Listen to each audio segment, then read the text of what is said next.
الحمد لله رب العالمين،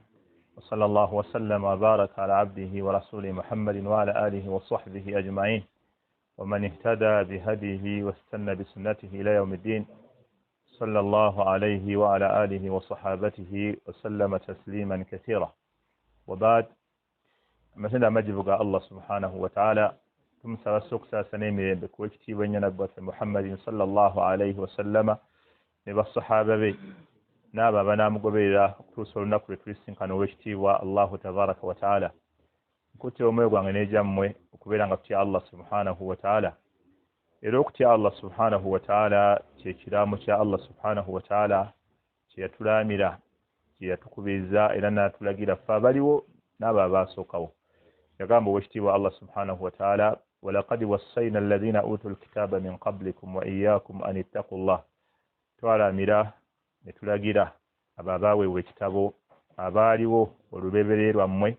nammwe netubeera nga tubalagira okubeera nga mutya Allah subhanahu wa ta'ala, era ng'okutya Allah subhanahu wa ta'ala kwe kuyimiriddeko okwesiima kwaffe ku nsi kuno n'oluvannyuma lw'okuva kuno ku nsi. Allah subhanahu wa ta'ala era okutya okumutya yagifuula nga y'ensonga ejja omuntu mu buyinike n'ebizibu by'abaalimu. نقام بوجتي الله سبحانه وتعالى ومن يتق الله يجعل له مخرجا ومنتو ينبواتي الله سبحانه وتعالى الله سبحانه وتعالى amteera w'obufulumiro mu buli nsonga yonna. Bwe twasembayo okuba wano nga tusoma nga twejjukanya twatunuulira obukulu bw'okusaba n'edduwa omuntu okubeera nga obukulu bwayo na butya bwalina okubeera nga yenyiikirira okubeera nga yeesabira Allah subhanahu wa ta'ala ye kennyini. Wamma al-yawm olwaleero biidhnillahi ta'ala tugenda kutunuulira empisa ez'okusaba Allah subhanahu wa ta'ala ne ensonga omuntu z'ayinza okuyitamu ow'ekitiibwa Allah tabaraka wa ta'ala n'amwanukula obudde bwe bunaaba butusobozesezza biidhnillahi ta'ala tubeere nga tutunulako ne ku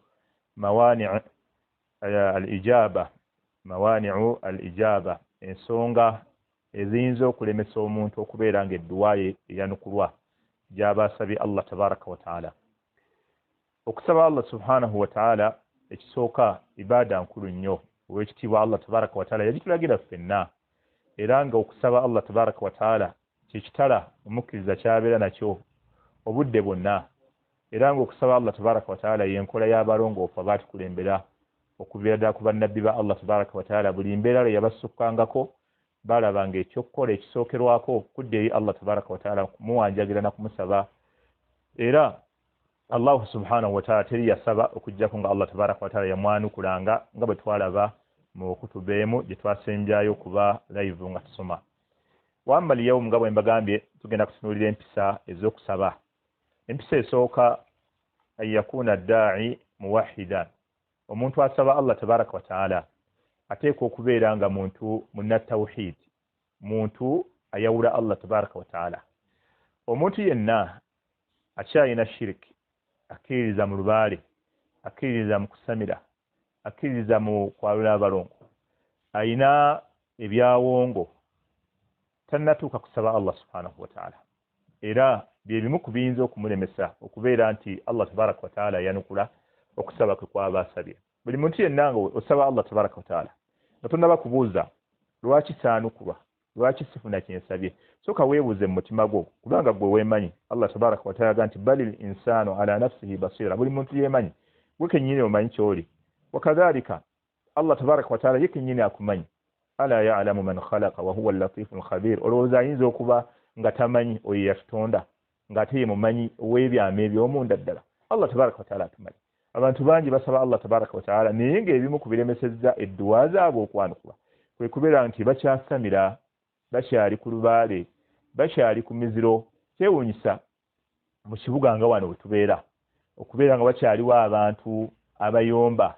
bwe bawulira ng'oyogedde ku kusamira, ku kwalula abalongo, ku miziro. Kuba kyanneewuunyisiza mu darusu gye nasembyeyo okusomesaamu yabadde ku Salama Road awo mu muzikiti baguyita Masjid Salam. Nasomesezza obubenje bwa shiriki 8, naye kyanneewuunyisizza okulaba nti mu bantu mulimu abaakaayanye oluvannyuma lwa darusu batuuka n'okugamba abateesiteesi nti mwaleese omusajja n'atuvuma, mwaleese omusajja buli kintu kyonna n'akiharamisa. Mu kibuga wakati bw'awo wakyaliwo abantu abayomba nga twogedde ku tawhid, ku kwawula Allah tabaraka wa taala, fama dhannuka ku bantu abali mu byalo. N'olwekyo okubeera nti oyawula Allah tabaraka wa taala kakwakkulizo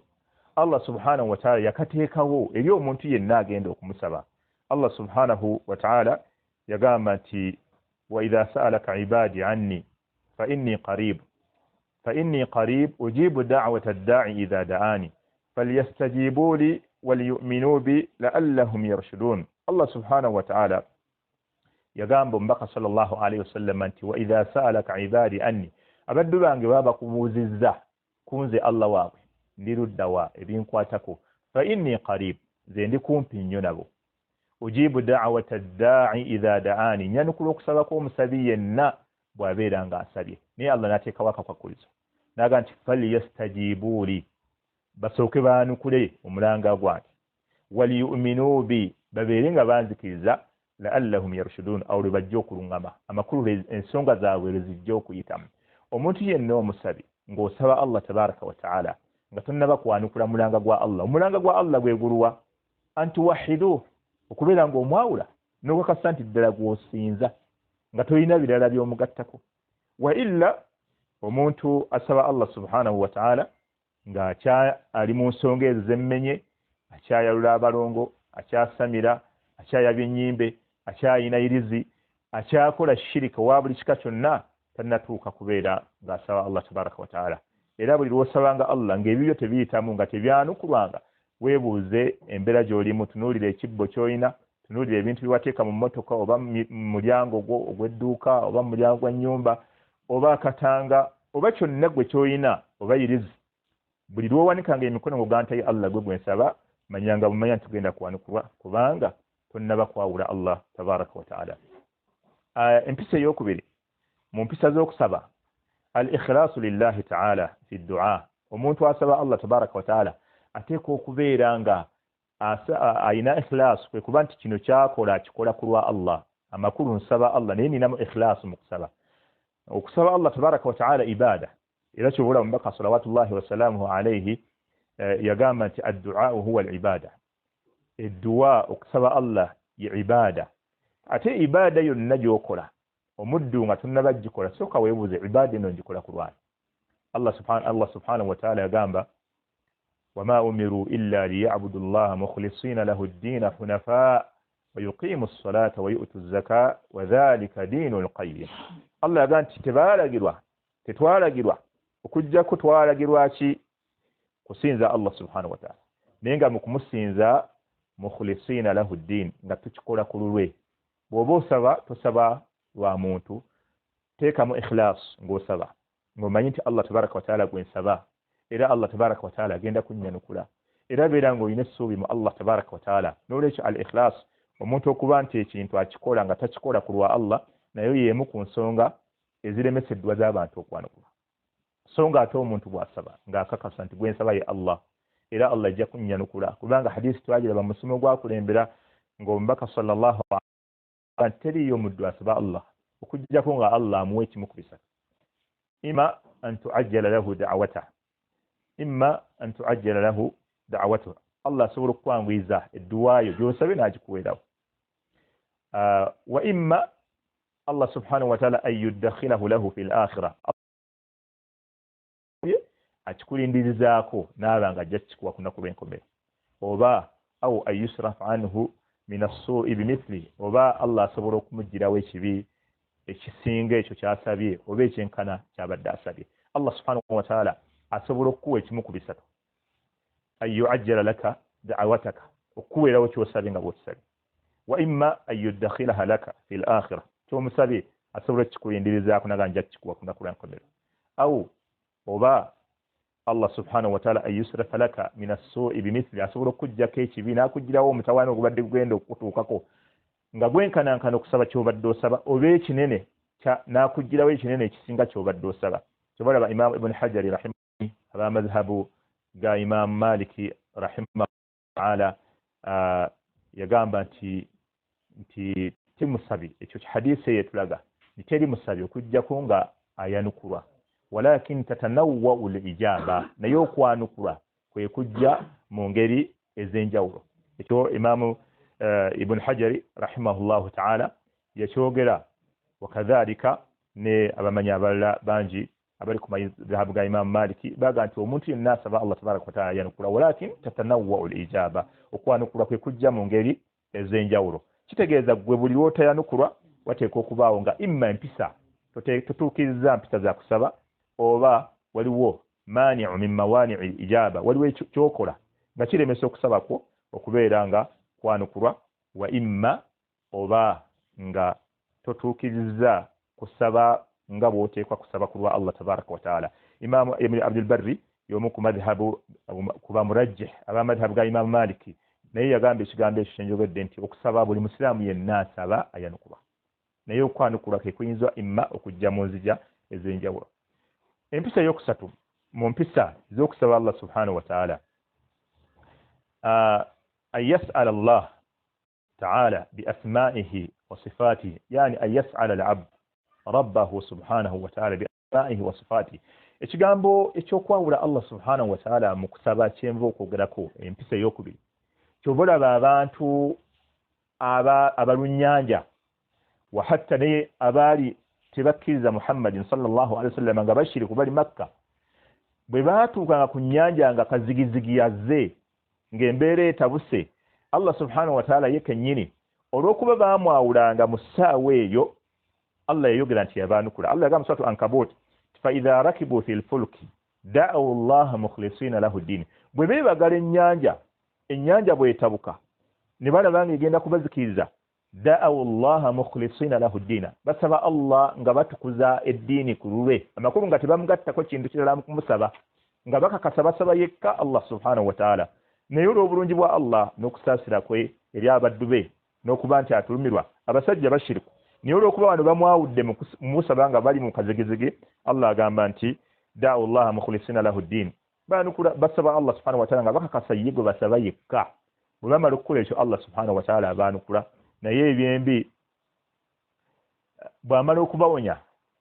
ate nga baddayo nga bakola shiriki. Allah agamba nti da'u Allah mukhlisina lahu ad-din falamma najjahum ila al-barri idha hum yushrikun ebyembi bw'amala okubawonya ne batuuka eri ku lubalama ate ogenda okulaba nga bazzeeyo ku shiriki gwe baali bakola kitegeeza obukulu bw'okwawula Allah nsonga mu nsonga ezaanukusisa edduwa bano Allah yabaanukula ne shiriki waabwe nga bamanyi tebamusinza naye olw'okuba ku nnyanja mu kutya mu kazigizigi balaba tebagenda kuwona ne bakakasa nti basaba Allah yekka Allah abaanukula olwa ikhilaasi gye bakola. Abamanyi abo bakijja okugamba nti omuntu okuba ne ikhilaasi nsonga mu nsonga ezaanukuzisa okusaba kw'omuntu nga bw'aba asabye Allah tabaraka wa ta'ala. Ekyokusatu tugambye nti omuntu okubeera nti ayas'ala Allah jalla wa ala bi asma'ihi al-husna omuntu bw'oba osaba Allah empisa ey'okusatu musabe ng'okozesa amannya ge amalungi. Kyokulabirako oyinza okuba osaba bugagga sooka okakase nti Allah subhanahu wa ta'ala huwa al-ghaniy ye mugagga ogambe nti ayi Allah subhanahu wa ta'ala gwe mugagga agaggawaza abantu bonna ayi Allah nkusaba ongaggawaza ayi Allah subhanahu wa ta'ala gwe musaasizi asaasira abasaasizi bonna Allah asaasira mu nsonga ezo Allah subhanahu wa ta'ala gwe owonya ayi Allah nkusaba obeere ng'omponya mu bulwadde buno ayi Allah tabaraka wa ta'ala gwe amannya ga Allah subhanahu wa ta'ala gakozese ng'omusaba kozesa ebitendo bye n'amannya ge. Omuntu asaba Allah subhanahu wa ta'ala ateekwa okukozesa amannya ge n'ebitendo bye bw'aba ayagala ow'ekitiibwa Allahu tabaraka wa ta'ala abeere ng'amwanukula. Era abaatukulembera abalongoofu kyobalaba nga Ibrahim al-Adham bwe yali ku lyato ne banne be yali nabo ennyanja ng'etabuse nga balaba bonna batuuse ku ssaawa ezikirira waliwo omu yagenda waali n'amutuukako mu kasonda nga yeebikkiridde yeebisse ali mu kasonda n'amuyita n'amuga nti ya aba ishaq owange taata ishaq ma tara man naasu fiihi tulaba abantu kye balimu fadi'u Allah tabaraka wa ta'ala an yunajjina min hadha al-karb saba Allah tutaase obuzibu bwe tulimu ng'eryato litabuse. Ibrahim al-Adham bwe yeebikkula bw'ati agenda okutunuulira ng'eryato engeri gye ennyanja gy'eriwuubamu ng'amayengo gali kuba nga mutuufu bagenda kusikirira n'ayogera ebigambo bibiri n'agamba nti Allahumma qad araytana qudrataka ayi Allah otulaze obuyinza bwo amakulu Allah gwe muyinza ku buli nsonga yonna obuyinza bwo butubulabye fa'arina afiyataka au fa'arina rahmataka ayi Allah tukulaba tukusaba tulageeko ne ku mirembe gyo ayi Allah tukusaba tulageeko ne ku busaasizi bwo fanhadaat as-safina eryato bagamba mu kaseera ako kennyini eriddawo ne litebenkera ne yeebikka lwaki yakozesa ebitendo bya Allah ayi Allah gwagera gwayina obuyinza gwe musaasizi ayi Allah otulaze ku buyinza bwo ayi Allah tulage ku kusaasira kwo kati embeera omuddu buli lw'obeera ng'oli mu mbeera ey'akanyigo mu mpisa z'okusaba yogera ekitendo mu bitendo bya Allah tabaraka wa taala ayi Allah gwe musaasizi gwe mugagga ayi Allah gwowonya ekyo Allah subhanahu wa taala yekennyini yakitulagira okiteeka mu nkola Allah subhanahu wa taala yagamba walillahi al-asma'u al-husna fad'uuhu biha Allah subhanahu wa taala yayina amannya amalungi bwe muba mumusaba fad'uuhu biha musabe nga mukozesa amannya ge mumusabe nga mukozesa amannya ge kozesa erinnya lya Allah tabaraka wa taala era kyobalaba nga abamanyi baatuuka n'okunoonya amanya nti linnya kyerisinga okubeera ezzito lyenyinza okukozesa Allah tabaraka wa taala nanyanukula nga bwenja okubabuulira agamu ku mannya abamanyi ge baayogera ne baga nti lino ate ddyo lyasukka omuntu bw'alikozesa Allah tabaraka wa taala amwanukula omuddu bw'abaali era bangi abaalikozesa n'omubaka sallallahu alaihi wasallam n'abawaako obujulizi n'amugamba nti sula omutwe gwo osabisizza erinnya lya Allah eddene ng'omuddu tayinza kusaba n'eryo erinnya okujjaho Allah amuwa kyaba asabye n'olwekyo okubeera nti tusaba Allah subhanahu wa taala n'amannya ge n'ebitendo bye kyekimu ku bintu omuntu mwayinza okuyita n'obeera ng'oyanukulwa okubeera nga osaba Allah tabaraka wa taala kuba omusabye oba okwanukulwa edduwaayo gy'oba osabye Allah tabaraka wa taala empisa ey'okuna mu mpisa ez'okusaba الثناء على الله تبارك وتعالى بما هو أهله قبل الدعاء الثناء على الله عز وجل بما هو أهله قبل الدعاء empisa ey'okuna mu mpisa ez'okusaba okubeera nga osuuta ku Allah bima huwa ahlu n'ebyo ebimugwanira okusuutibwa nabyo then okumuwaana kubanga bye tumusuuta nabyo bye tumutenda nabyo ye yennyini ddala akakatibwa okusuutibwa nabyo si bino ng'abantu bye batega obutezi bannaabwe n'akusuuta n'ebyayagala okukusuuta nabyo naye nga ye amanyi tageti ye alina kayagala okukukuulako alina kyayagala okujja kubamala okifuna ebyo byabadde akuyita taddayo kubikuyita n'olwekyo ye Allah subhanahu wa taala bwe tuba tugenda okumusaba tulina kusooka ne tumusuuta faqa'adta n'otuula fahmadillah sooka otendereze Allah subhanahu wa taala bima huwa ahluhu n'ebyo ebigwana okutendebwa naye wasalli alayya bw'omala okutendereza Allah subhanahu wa taala onsabire nange nze nabbi Muhammad sallallahu alaihi wasallama thumma di'uhu bw'omala omusabe ow'ekitiibwa Allahu tabaraka wa taala wano ne tuyigawo empisa nga yennyini omubaka salawatullahi wasalaamu alaihi agisomesezza omuntu yenna agenda okusaba Allah sooka otendereze Allah ayi Allah gwe mugagga ayi Allah gwe gwagaggawaza ayi Allah subhanahu wa taala gwasuusa ayi Allah subhanahu wa taala gwotenderezebwa n'amatenda agataliimu bukendeevu bwonna ayi Allah subhanahu wa taala gwe yabumba eggulu okutali mpagi ayi Allah subhanahu wa taala gwe eyayalirira ensi eno Allah subhanahu wa taala gwotugabirira ayi Allah gwotuliisa ayi Allah gwoyavuwaza ayi Allah gwowonya ayi Allah subhanahu wa taala gwe mulungi asinga abagabizi bonna okukunnakunna kuba kutenda Allah subhanahu wa taala bw'omala okumutenda then n'osabira omubaka Muhammad sallallahu alayhi wa sallama nga bwe kigenda okujja mu mpisa ey'okutaano mu mpisa ez'okusaba edduwa then omubaka salawatullahi wasalaamu alayhi bw'amala okuyigiriza sahabiyu ekigambo ekyo wafa'alahu rajulun akhar min as-sahaba omusajja omulala mu basahaba najja n'asaala bw'amala okusaala n'atendereza Allah tabaraka wa taala bw'amala okutendereza Allah tabaraka wa taala n'asaalira omubaka salawatullahi wasalaamuhu alayhi faqala an-nabiy sallallahu alayhi wasallama nabbi Muhammad sallallahu alayhi wasallam bwe yalaba oyo ng'akozebwa ati n'amuga nti ayyuha al-musalli owange gwava okusaala udu saba Allah subhanahu wa taala tustajab ojja kwanukulwa saba Allah tabaraka wa taala gwe ojja kwanukulwa tujab oba tustajab ojja kubeera nga oyanukula hadisi eri mu Tirmidhi wa sahahahu al-Albani rahimahullahu taala Sheikh Albani yagamba hadithi entuufu empisa ey'okutaano mu mpisa era ez'okusaba Allah subhanahu wa ta'ala eri buli muntu yenna alulunkana okubeera ng'oyanukulwa ku ekyo ky'osaba Allah subhanahu wa ta'ala as-salatu ala nabiyyi sallallahu alayhi wa sallama okusabira ku mbaka Muhammadi sallallahu alayhi wa sallama kubanga okusabira mbaka Muhammadi sallallahu alayhi wa sallama kikulu nnyo emirundi gyonna gy'oba oyagadde okumusabira kubanga okusabira mbaka Muhammadi sallallahu alayhi wa sallam olaba Allah tabaraka wa ta'ala yakitulagira mu Qur'an n'akyekakasaako ye kennyini kyakikola n'akikakasa kuba bamalayika ab'ekitiibwa nti bakikola Allah jalla waala yagamba mu suratu ahzab inna allaha wa malaikatahu yusalluna ala nabi mazima Allah tabaraka wa ta'ala ow'ekitiibwa ne bamalayika be basabira ku nabbi Allah tabaraka wa ta'ala asabira atya ku nabbi amwogerako eri bamalayika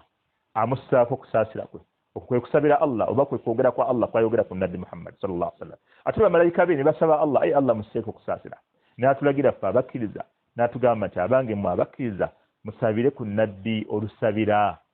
okusalira omubaka salawatullahi wasalaamu alayhi okumala kikulu waliwo sahabi yajja eri nabbi sallallahu alaihi wasallam n'amubuuza mulimu ki gw'ayinza okukola okubeera nga ayanukulwa n'amugamba okubeera nga amusabira n'amugamba nabbi nkusabira emirundi emeka 2 1 3 nabbi sallallahu alaihi wasallam n'amugamba saba gy'oba osobodde paka lwe yamugamba nti ekitegeeza nabbi sallallahu alaihi wasallam nze edduwa yange gyonna gye mbadde ngenda okusaba kambeere nga njifuula kukusabira busabizi amakulu kansabire ggwe Allah tabaraka wa ta'ala ampe byenjagala nabbi sallallahu alaihi wasallam n'amukoneramu sitampu n'amugamba nti Allah subhanahu wa ta'ala ajja kwanukula okusabira omubaka salawatullahi wasalaamuhu alaihi kinene nnyo n'olwekyo bw'oba ogenda kusaba Allah tabaraka wa ta'ala soko obeere nga osuuta Allah bw'omala okusuuta Allah tabaraka wa ta'ala zaako okusabira omubaka Muhammad salawatullahi wasalaamu alaihi abantu bangi olw'ebizibu n'ennaku n'obuyinike bw'aba alimu y'olutuuka nga awanika mikono Allah mpa kino la beera n'empisa olaba omuntu ne bw'oba ogenda kusaba muntu kintu bano abagagga oba abakulembeze osooka n'oleetawo obuboozi obumuwaana n'omusuuta n'omwogerako nga bamuwaana ne bw'eba ensi yonna yamukyawa omubuulira nti ewaffe bonna bakubira ggwe engalo lwaki olina by'omwetaagako bw'oba omugagga osooka kuleeta lubooziboozi n'oyisaawo obugambogambo omuzze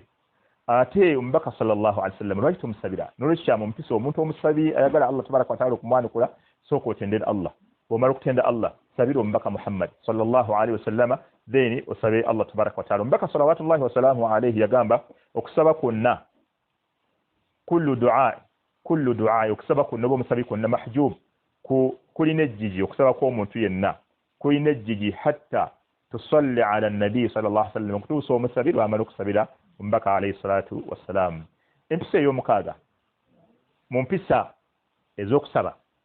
istiqbaalu alqibla okwolekera ekibla okwolekera gye twolekera nga tusaala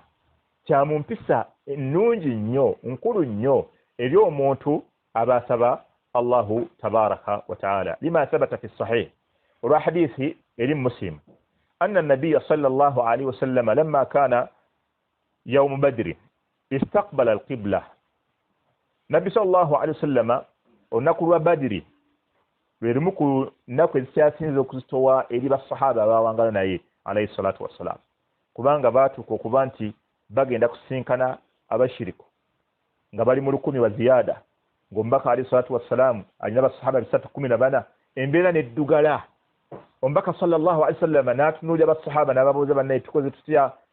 abasajja tubaŋŋange basahaba ne banywera ne bagaa ya rasulullah utawe tugendemu mbaka sallallahu alayhi wa sallama bwe yalaba ng'embeera eri bw'etyo istaqbala alqibla yawulekera eqibla n'asitula emikono gye n'agamba ebigambo bino nti allahumma ayi Allah subhanahu wa ta'ala ati ma wa'adtana ayi Allah mpa kye wandaganyisa allahumma ati ma wa'adtana allahumma anjiz wa'ada ayi Allah allahumma anjiz wa'adaka ayi Allah tuukiriza endagaano gye watulaganyisa أي الله سبحانه وتعالى فجعل يحتف بربه نبي صلى الله عليه وسلم ناتاندك كولا الله سبحانه وتعالى نينغا أمازي كوري كلا قبلة ويشي الله سبحانه وتعالى ناموانو كلا oluvannyuma lw'okuba nti yatuukiriza empisa ezo mu mpisa z'okusaba yayolekera eqibla mu mpisa ze yakola alayhi salatu wassalam yayolekera eqibla ng'asaba Allah tabaraka wa ta'ala si kye kyokka yakikola ne mugazi wa al-Khandaq era n'olutalo lwali luzito nnyo mbaka sallallahu alayhi wasallama ngabo chaje mu hadisi ya Jabir ibn Abdullah ate eyo hadisi ya Jabir ibn Abdullah inamuna akaseera oboolya onyinza obutakatuuka ko lwaleero mu buseera obwanukulirwamu okusaba naye kankayiseewo wano Jabir ibn Abdullah agamba nti omubaka sallallahu alayhi wasallama yasaba Allah olunaku olw'emmande n'amusaba olunaku olwokubiri n'amusaba ku lunaku olwokusatu Allah subhanahu wa ta'ala n'amwanukula wakati wa dhuhuri ne asri. Abamanyi baffe nga Sheikh Nasiruddin Al-Albani rahimahullahu ta'ala bagamba nti ezimu obumu ku budde obwanukulirwamu edduwa abantu bwe batafaako era bwe batamanyi lwe lunaku olwokusatu wakati wa dhuhuri ne asri. Era ye yagamba Sheikh Al-Albani rahimahullah nti senga sahabiyu al-jalil oyo Jabir ibn Abdullah teyatusaasira na kutulumirwa kutubuulira kaddaako twali bali tukamanya. Era Sheikh Al-Albani rahimahullah yagamba nti ako kadde kaanukulirwamu edduwa wakati wa dhuhuri ne asri ku lunaku olwokusatu bayita yawma al-arbi'a mu Luwarabu. Era Jabir ibn Abdullah okumanya akaseera kaanukulirwamu edduwa ye yagamba nti tewali kintu kyonna kye nasabirangamu mu kaseera ako okujjako nga nakirabanga nga bw'olaba enjuba bwekera neevaayo. N'olwekyo okwolekera qibla mpisa mu mpisa eza okwanukulwa edduwa. Qala an-Nawawi rahimahullahu ta'ala, Imam an-Nawawi bwe yali asharha Sahih Muslim nga ayogera ku hadithi eno egamba nti okusaba kw'omuntu kwonna kulina ejjiji okutuusa nga amaze okusabira ku mbaka alayhi salatu wassalam. Yagamba an-Nawawi rahimahullahu ta'ala nti fafihi mu hadithi eyo mulimu istijabat oba fihi istiqbalu al-qibla, mulimu istihbabu istiqbal al-qibla, mulimu nti kiri sunna omuntu okwolekera qibla fi du'a mu kubeera nga akola ki mu kusaba Allah tabaraka wa ta'ala wa raf'u al-yadayn fihi n'okubeera nga asitula emikono nga bwe kigenda okujjera mu mpisa ey'omusanvu eddako. N'olwekyo empisa ze twakatunuulira twagambye omuntu asaba Allah tabaraka wa ta'ala ateekwa okubeera muwahhid nga talina shiriki. Omuntu alina shiriki ebyokusaba Allah tabaraka wa ta'ala munnange ogira obivaako, ogira okola ebibyo bw'oliva ku shiriki otandika okusaba Allah. Naye tosobola bigatta byonna. Oli mu shiriki ate bw'osaba Allah ekyo tekiriiyo era tolowoozangako n'olunaku n'olumu nti Allah agenda kwanukula. Kebeere swala nga ibadaati endala zonna bwe zifa. Allah bwe yogera mu Qur'an walaw ashraku la habita anhum ma kanu ya'malun. N'agamba omubaka Muhammadin sallallahu alayhi wasallam walaqad uhiya ilayka wa ila alladhina min qablika la in ashrakta la yahbatanna 'amaluka wa la takunanna min al-khasirin. Allah agamba omubaka salawatullahi wasalamu alayhi nti nakussaako obubaka bwe bumu bwe nassane kwabo bakusookawo senga wakola ku shiriki emirimu gyo yonna naaligisazizaamu era walibadde mu bantu abafaafaaganiddwa. Ekitegeeza Allah baba agenda kusazaamu gyambaka. Olowooza fama dhannuka bibaqiyati nnas, olowooza otya ku bantu abasigadde? N'olwekyo omuntu asaba Allah tabaraka wa ta'ala abamu edduwa zigaanye okwanukulwa olw'okuba mukyali ku miziro, emiziro gyakufuukira emiziro irizi n'ebikwatagana bwe bityo ebigwa mu kkowe eri, tosobola kwanukulwa Allah tabaraka wa ta'ala. Ekyokubiri twogedde nti asaba ateekwa okuba ng'alina ikhlaasu ng'asaba Allah ng'era akakasa gwe nsaba musaba ku lulwe. Ekyokusatu oteekwa okusaba Allah subhanahu wa ta'ala ng'okozesa amannya ge amalungi n'ebitendo bye n'okubeera ng'omusuuta. Ekyokuna okubeera ng'osuuta Allah subhanahu wa ta'ala nga tannaba kusaba. Ekyokutaano okubeera ng'osaalira ku mubaka sallallahu alaihi wasallam. Ekyomukaaga okwolekera qibla. Empisa ey'omusanvu raf'ul yadayn, okusitula emikono ng'osaba Allah tabaraka wa ta'ala. Okusitula emikono kuno mpisa nkulu nnyo mu mpisa ez'okusaba. Era abantu bangi nnyo batera okutubuuza emikono gino tugisitula tutya nga tusaba Allah subhanahu wa ta'ala. Naye ensitula esinga okubeera ennungi yeeno ey'okubeera nga ogatta ebibatu byonna. So nga ne bw'oba obyawudde bw'oti Sheikh waffe Abdul Muhsin Abbadi hafidhahu Allah ta'ala nakyo yakisomesa nti gyekiri. Era ekiraga nti gyekiri omubaka sallallahu alaihi wasallama bwe yali mu Arafa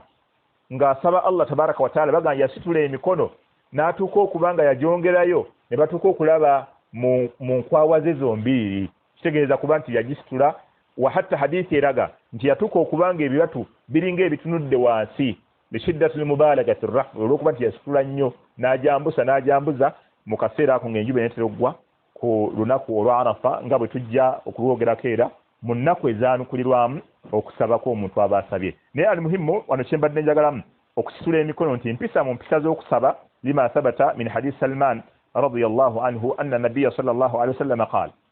olwa hadithi ya Salman omubaka sallallahu alayhi wasallam agamba nti inna rabbakum hayyun karim, Allah wammwe karim mugabi nnyo ate hayiyun karim wansonyi nnyo ate wakitiibwa nnyo ate mugabi nnyo yastahi min abdihi akwatibwa ensonyi omuddu we idha rafa'a yadayhi ilayhi ay yaruddahuma sufra bw'abeera nga asitudde emikono n'agyolekeza gy'ali Allah okubeera nga emikono agizza nga giri ku zero nga makulu nga talina kyamuwadde. Allah waffe tabaraka wa taala mulungi wakitiibwa mugabi akwatibwa ensonyi omuddu okulaba ng'ositudde emikono gyo ng'omuwanjagira ng'omusaba okubeera nga emikono egyo Allah tabaraka wa taala jidda nga tewali kyakuteereddemu. N'olwekyo eyo hadithi era nga bw'olaba hadithi erimu sunan abi dawuda era Sheikh Albani rahimahullahu taala yagamba hadithi ntuufu. Era hadithi endala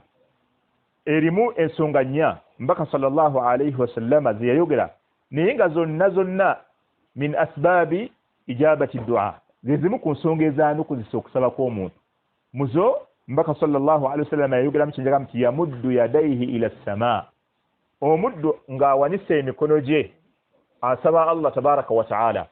nga bwe tujja okubeera nga tukikoonako ebisigadde ebisatu ojja kubiraba mu nsonga ezanukuzisa okusaba kw'omuntu. Bawo omusomo gwe tuliko tugambye tutunuulira empisa z'okusaba Allah n'ensonga omuntu mwayita okwanukulwa Allah tabaraka wa taala n'ebimu oba olyawo ebiyinza okugaana okusaba kw'omuntu okubeera nga kwanukulwa.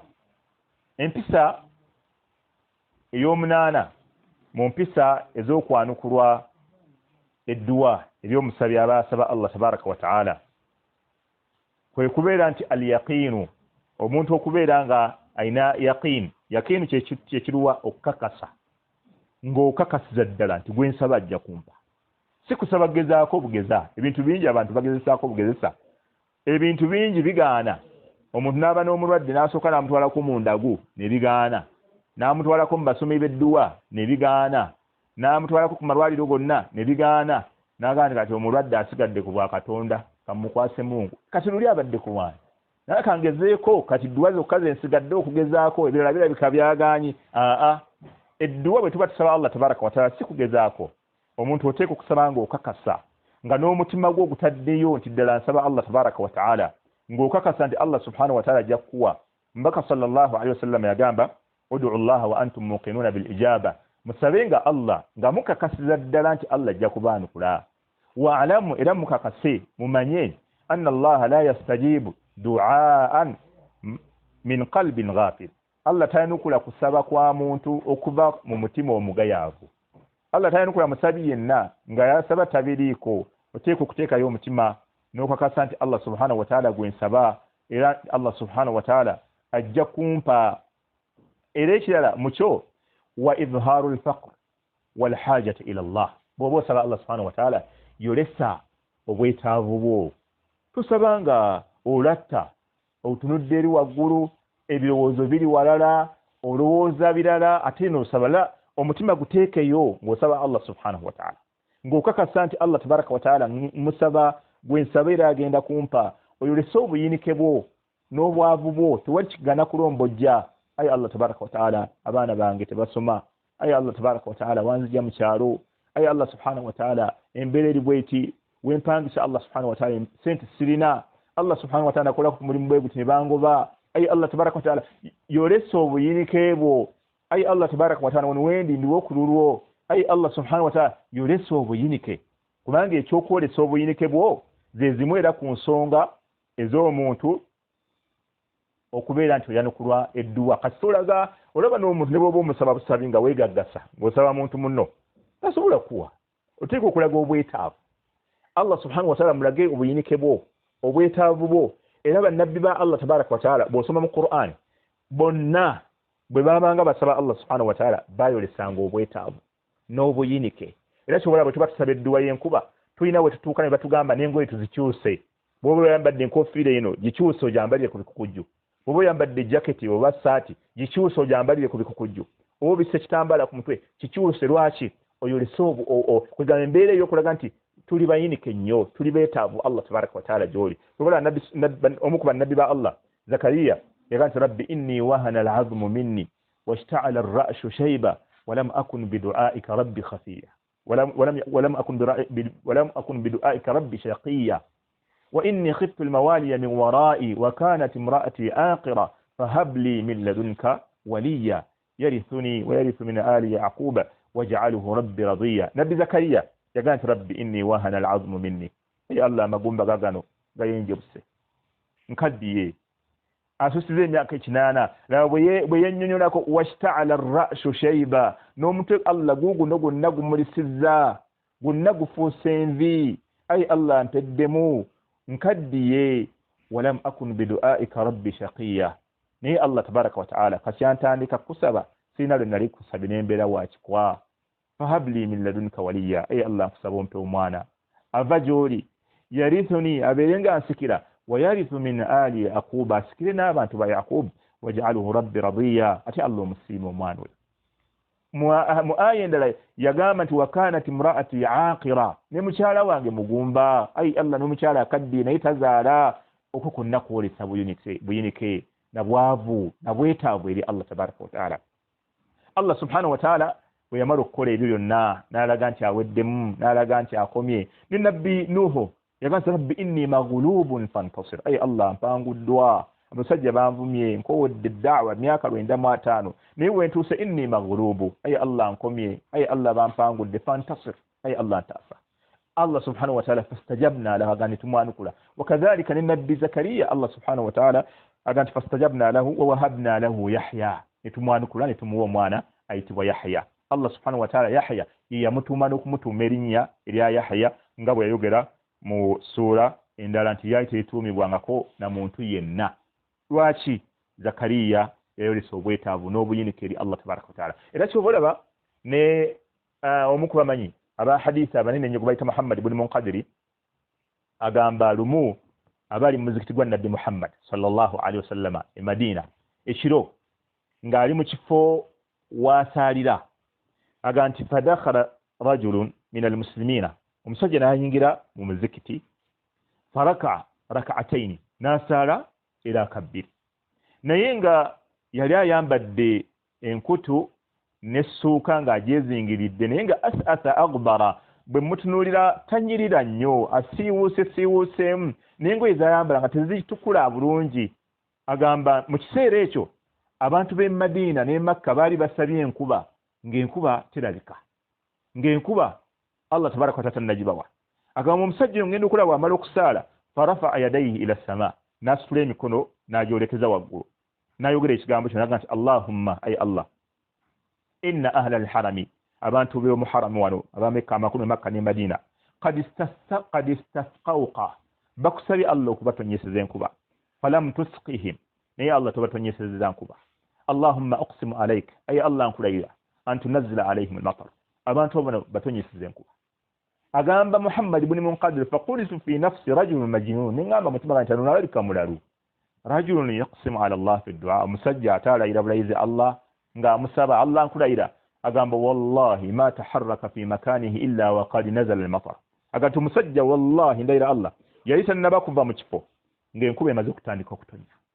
agamba nti fatadhakkartu qawla an-nabiy sallallahu alaihi wasallam nezichukiye ekigambo kya nabbi sallallahu alaihi wasallam nti rubba ar-rajulu as'ata aghbara osobola okulaba musajja ng'asiiwuuse agubaagumanye talabikana bulungi mu riwaya endala nti madfuu ala al-baab nga ne wajja ku mulyango bamuggalya tebamugulira naye law aqsama ala Allah la abarra nga bw'aba akulayiridde Allah kyalayidde Allah kituukirira nga bw'akilayidde n'olwekyo kyenjagala mu kiwano nti omusajja yamulaba mu mbeera ng'asiiwuuse talabika bulungi tanyirira n'engoye tezitukula okwo kwonna bakuyita kwolesa bwetaavu na buyinike eri Allah ng'olabira dda nti okomye oli ku kisenge n'embeera gy'olimu yeeyo omusajja subhanallah ekyewunyisa kweyo omusajja Muhammad ibn Munqadir yatandika okunoonya omusajja oyo olunaku lumu n'amugwako ng'ali mu kibuga Madiina ayina waali naye kigambibwa nti yali akola omulimu gwalayisi nnyo kigambibwa nti yali atunga nangatto n'amubuuza nti anta sahibi albariha gwe mukwano gwange ow'ekiro bwe twabadde ffenna n'amugamba ntya wa n'amugamba nedda omusajja kasita yategeera nti Muhammad ibn Munqadir amutegedde kubanga omusajja yali mustajaba da'wa yali ayanukulwa edduwa gy'abasabye Allah kasa yategeera nti Muhammad mun munqadira antegedde baga nti fahajara al-Madina nasenguka ne Madina n'avaawo yamunoonya teyaddayo kumulabako era abamanya abamu bagamba nti oba oli awo ye musajja nabbi gwe yayogerako ayitibwa Uwais al-Qarni ayinza okuba nti yali oyo yennyini naye yasenguka n'avaawo awo nno waliwo ekyokuyiga ky'amaanyi nti omuntu asaba Allah tabaraka wa ta'ala edduwa talina kweraga tosobola kumanya nti gundi ayanukulwa edduwa naye olwaleero tulina abantu ebintu bye beeteekamu ne baga nti gundi seeka musomi wa dduwa gundi akusabira edduwa ennaku 3-6 ng'ofunye kyaba akusabidde abantu ne bagenda nga beerinnyisa amadaala ne beeyambusa naye ng'abantu abaasabanga edduwa ne zaanukulwa nga Ibrahim ibn Adham bwe nkugambye ng'ono omusajja Uwais al-Qarni n'abasajja abalala abaasabanga edduwa ne zaanukulwa nga tebaagaana kubamanya nga beekweka bwekwesi naye gwe Allah nga yakuwadde ng'edduwa zo zaanukulwa ekyalo toyinza okitiisatiisa kyonna ŋŋendako mpola zokimanyi bwe nteekayo edduwa ewa Mungu oba owedde abantu bonna bayinza okubeera ku bunkenke nga bakwegendereza bwegendereza bw'oŋŋendako mpola okimanyi bwe nkuteekayo ewa Mungu mukyala tojja kusigaza abantu ne babeera ku bwerinde teri muntu yeekakasaako era omuntu koyo kakasizanga ddala nti byakugamba bifu kasa yeekakasaako nti ze edduwa zange zaanukulwa bwe totawaana neewuwe tokyama kubanga okusaba Allah ibaada Allah kiwagwa abayagadde Allah bye yawanga baanukulwa edduwa nga bamanyikiddwa tebeerangangako beekwekanga na bwekwesi nga tebaagala kumanyika Umar ibn Khattab adduka emisinde anoonya Uwais al-Qarni atuuka okumutuukaako nga takkiriza nti yoyo tayagala kumumanya abantu babeeranga mbu basaba edduwa ekikulaga bulazi obufu bw'ekintu kye bakola nti tekiriiyo biidhinillahi ta'ala okubeera nti omuntu oyolesa obwetaavu bwo n'obuyinike bwo eri Allah tabaraka wa ta'ala zimu ku nsonga ezaanukuzisa edduwa biidhinillahi ta'ala tugenda kufundikira n'ensonga 2 mulundi ogunaddako biidhinillahi ta'ala tugenda kujja era tubeere nga twongera ku mpisa z'okusaba then mbeere nga mbabuulirako ne ku nsonga omuntu z'oyinza okukulembeza n'osaba Allah subhanahu wa ta'ala n'abeera nga akwanukula wakadhalika era nja kubabuulirayo ne ku mawaani'ul ijaba ebintu ebiyinza okuganyisa okusaba kw'omuntu okubeera nga anukula empisa gye tumaliza nayo eddirira esembayo al-iktharu min al-mas'ala okubeera nga bw'oba osaba Allah tabaraka wa ta'ala tumusaba lumu muddiŋŋane Allah jalla wala muddiŋŋane ebimu ku bitendo Allah subhanahu wa ta'ala byayawukana naffe fe abantu tukoowa okutusaba era omuntu bw'omusaba olwaleero n'enkya bw'akulaba okulaba ayinza n'okugwa mu mmeeza omutuulira salaamu ati ng'abalase taddamu salaamu kubanga yakoowa okumusaba ne bw'omusanga azibala salaamu alaikum haji salaamu avuvunge takyayagala abantu bakuwa mangu naye ate Allah tabaraka wa ta'ala ayagala nnyo okumusaba era asanyukira nnyo omuntu amusaba n'olwekyo bw'oba osaba Allah subhanahu wa ta'ala bakita al-ilhaa'u fi du'a okusaba Allah ng'omupeeka wa adami al-istijal n'obutayanguyiriza nnyo ijaba Allah nga tampa likawulihi alayhi salatu wassalam kubanga omubaka sallallahu alayhi wasallam yagamba nti yustajabu lil'abdi omuddu ayanukulwa ma lam yad'u bi ithmi ebbanga lyamala nga tasabye ekyonoono au qati'ati rahim obanga tasabye au qati'ati rahim obanga tasabye ma lam yad'u bil ithmi ebbanga lyamala nga tasabye ekyonoono au qati'ati rahim oba kukutula luganda kubanga omuntu ayinza okusaba nti Allah nsaba onkutule ku musajja oyo Bashiri andabize ennaku eya buli kika omusajja oyo twawukanye naye nga gwagamba Bashiri muganda we bayonka kulimu muganda mwana wa taata we nga gwasaba Allah nkutula ku musajja oyo la nabbi yaga nti omuntu ayanukula ebbanga lyamala nga kyasaba si kyonoono Allah nsaba ompisizeemu ddiiru eno naye nga ddiiru gyasaba yakutta abantu yakubba maali y'abantu yakulyaza amanya abantu oba yakutwala muka munne ebbanga lyamala nga tasaba kyonoono oba kutula luganda ma lam yasta'jil ebbanga lyamala nga tannayanguyiriza قيل يا رسول الله ما الاستعجال لما قال النبي وكوان يزا كيكروا قال انا قالت يقول ومد غامبا قد دعوت وقد دعوت غان سبي من سبع فلم ارى استجاب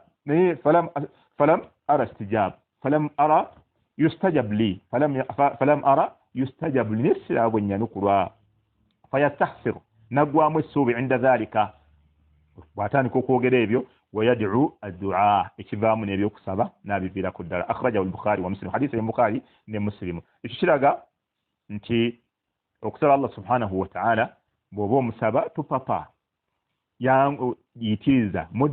muddingane ekiro emisana nga batujja okulaba obudde obwanukulirwamu edduwa twabutegese bungi tujja kubabuulira obumu ku budde obwanukulirwamu okusaba kw'omuntu ng'omuntu Allah tabaraka wa taala bw'asaba Allah subhanahu wa taala amwanukula nga nyinza okubbirako ng'olwaliro olunaku lwe tubaddemu olw'ejjuma wakati wa asiri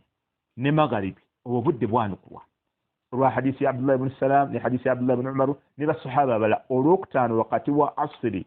ne enjuba okugwa edduwa zaanukulwa era abamu mu baakulembera abalongoofu wa hatta waliwo abaasigala mu muzikiti olunaku lumu wakati wa asiri n'enjuba okugwa olunaku olw'ejjuma nga basaba Allah addize munnaabwe amaaso yali azibye amaaso bagenda enjuba okugwa bwotyo okwazina magharibi nga Allah amaze okumuddiza amaaso olwekyo akakadde kakulu nnyo eri omuntu aba asaba Allah tabaraka wa taala okubeera nti topapa kulaba nti oyagala kulaba biza kimangu wabula yitiriza okuba nga omuddingana buli kumaca buli kawungeezi otambula buli kadde saba Allah ekisembayo kyetukomekeza nakyo darusu yaffe eno ey'olwaliro mu mpisa z'okusaba ikhfa'u du'a وعدم الجهر به قال تعالى ادعوا ربكم تضرعا وخفية وخيفة الله سبحانه وتعالى قام ادعوا ربكم تضرعا وخيفة الله سبحانه وتعالى ادعوا ربكم تضرعا وخفية مسبب الله سبحانه وتعالى بمبم مسبب تضرعا nga mumusaba tadarru'a muri bewombefu muri bakakam wa khufiya ate musabe mu kyama mpola mpola amakulu Allah subhanahu wa ta'ala ngamu aya endala byaga nti wala tajharu bi salatika wala tukhafitu biha wabtaghi bayna dhalika sabila bobosala tolekana nnyo ate tosama kama nnyo wabtaghi bayna dhalika sabila nonye eddobozi eri wakati awo Allah subhanahu wa ta'ala yatugamba okubeera nga tumusaba tadarru'a nga tuli bewombeefu ate wa khifatan ودون الجهل بالقول ودون الجهل ودعوا ربكم تضرعا وخيفة ودون الجهل من القول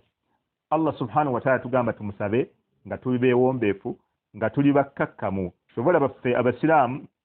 ensabe yaffe teriimu kuleekaana nti omuntu asaba ng'aleekaana la tetusaba Allah tabaraka wa taala nga tuli bakkakkamu saba Allah subhanahu wa ta'ala ng'omuntu ayina empisa ku Allah tabaraka wa ta'ala gwasaba kwe kubeera nti Allah subhanahu wa ta'ala atwanukula biiznihi tabaraka wa ta'ala tugenda kubeera nga tukomaawo olwaleero biiznihi tabaraka wa ta'ala ate omulundi omulala tugenda kubeera nga tutwanukula Allah subhanahu wa ta'ala tugamba aya jimba nesoma ud'u rabbakum tadarruan wa khufiyatan innahu la yuhibbul mu'tadin Allah subhanahu wa ta'ala suratu arafi aya 5 yagantu ud'u rabbakum musabi Allah subhanahu wa ta'ala tadarruan wa khufiyatan innahu la yuhibbul mu'tadin musabi Allah subhanahu wa ta'ala tadarruan nga muri bawombeefu nga muri bakkakkamu wa khufiyatan atinga musaba mukyama mubukakka mudoboze ya wansi innahu la yuhibbul mu'tadin Allah tayagala abantu balumbagana min al-i'tida okusubira doboze ne beera wala nnyo bamanyi bakibala nti min al-i'tida ekyo kibaliwa min al-i'tida kubeera nti olumbaganya osusse ensalo n'olwekyo biidhnillahi tabaraka wa ta'ala tubeebaza okubeera nti mutambudde naffe okuva twatandise ezo ze zimu ku mpisa ze tutunuulidde olwaleero mu mpisa ez'okusaba Allah tabaraka wa ta'ala tujja kutandikirawo biidhnillahi tabaraka wa ta'ala ng'ate tutunuulira ensonga ezaanukusa kusaba kw'omuntu wakadhalika n'okutunuulira ebimu ku biyinza okuganyisa okubeera ng'omuntu okwanukulwa edduwa eyanukulwa tugenda kufunayo ku bibuuzo byammwe tubeere nga tubiddamu biidhnillahi tabaraka wa ta'ala wa barakallahu fikum wa jazakumullahu khairan. بارك الله فيك. نعم فيكم بارك الله. السلام عليكم ورحمة الله وبركاته. بسم الله الرحمن الرحيم. الحمد لله رب العالمين والصلاة والسلام على المبعوث رحمة للعالمين. abatuuliza mwenera abatulaba ku Thuraya Islam Media tubeebaza okufollowinga emisomo gino okuba gye twatandikidde. Sheikh atunyonyodde bulungi ebintu bye tulina okugoberera era bye tulina okutunuulira nga tusaba. Abalina ebibuuzo ebikwatagana ku musomo guno muyinza era okubirekako biidhnillahi tabaraka wa ta'ala. Ekyokubiri Sheikh agenda kozesa obudde bufundafunda biidhnillah eddakiika ezisigaddeyo zino entonotono, tulabike nti wabaawo ebibuuzo ebyasigadde ku musomo guno. Sheikh atunyonyodde bulungi ebintu bye tulina okugoberera era bye tulina okutunuulira nga tusaba. Abalina ebibuuzo ebikwatagana ku musomo guno muyinza era okubirekako biidhnillahi tabaraka wa ta'ala. Ekyokubiri Sheikh agenda kozesa obudde bufundafunda biidhnillah eddakiika ezisigaddeyo zino entonotono, tulabike nti wabaawo ebibuuzo musomo gwakulembedde ogwabaddeko bashekhe abasoose ebibuuzo bino biiznillah katukozese chance eno birabike nti nabyo byanukulwa. Yenze Mawigi Abdurrahman wano mu Thuraya Islam Media wensinzira okulabika nti mbaweereza. Barakallahu fikum. Shekhe, ekibuuzo ekisooka omubuuza bamuyita Mutoni Nazira abuuza nti akkirizibwa okwekuba make-up nga si mufumbo? نعم الحمد لله وصلى الله وسلم وبارك على عبده ورسوله محمد وعلى آله وصحبه أجمعين. omukyala bukubeera nti yeewunda n'okwetonaatona n'okukozesa ebizigo oba make-up akkirizibwa mu Islam, akkirizibwa okubeera nga abikozesa, naye on condition abyekuba ddi, abyekuba alagawa. Bw'abeera nga abyekubye mu face kibalibwa mu ziina mu bintu ebyokwewunda. Kati talina kubeera nga yeekuba make-up oba ebintu ebyokwewunda oba okuteekako earring oba buno bateeka mu nnyindo naye ebisige ate ne face n'agibikula, kubanga ekyo kiba kyakwewunda. Omukyala buli yeewunda talina kwebikula face. N'olwekyo omukyala bw'aba akubye make-up alina kubeera nga amukubidde mu nnyumba, yeerongoseza n'anyirira nnyo bw'atyo ng'ali mu nnyumba. Wamma kawunaha yeekuba make-up ne yeerongoosa ate n'afuluma ebweru n'abikula face, ekyo tekikkirizibwa mu Islam. N'olwekyo omukyala tali musumba oba omuwala akkirizibwa okwekuba make-up naye nga olwo face aba agenda gibikka. Eyo condition eriko, olwo face aba agenda gibikka kubanga ayongeddeko ku byokwewunda bye. Naam. Omubuuza addako bamuyita Saara Nasimbwa abuuza nti taata we si musiraamu. Naam. Naye alina baganda be abasiraamu ku sayidi ya maama, basobola okumugaba? Nedda. Taata we si musiraamu, abamanyi bonna ijma, bonna beegatta ne bagamba nga nakala hadha al-ijma Ibn Mundhir rahimahullah wa Ibn Qudama والنووي وغيره من العلماء. Bamanyi bonna bagamba nti ajma al-ulama, abamanyi bonna beegatta nti omuntu atali musiraamu tagaba musiraamu, sawa ye taata wa muzaala oba mwannyina oba mwana wa taata omuto obaani, ekyo ajma al-ulama ala dhalika. Abamanyi bonna bakigattako. Atali musiraamu tagaba mwana we musiraamu. Kitegeeza mu ekyo mu kukyogera tuba tumusosodde. Zino ensonga za ddiini nga walaba bano bagenda mu kyaki, fe tugenda muzikiti. Nga walaba bano baziika no siwe tuziika. Bano balina kati zino ensonga za ddiini. Era ate abamu abasiraamu abamu bakitegeera bubi. Bo balowooza nti omwana wa atali musiraamu obba mubbe, naye ntegeera nfu. Atali musiraamu bwe tuba tuwasizza muwala we tumulekera ekitiibwa kye n'asigala nga ye taata. Era yazaala omwana oyo gwe tuzza okuwasa. Era n'ebirabo gwe tubiwa.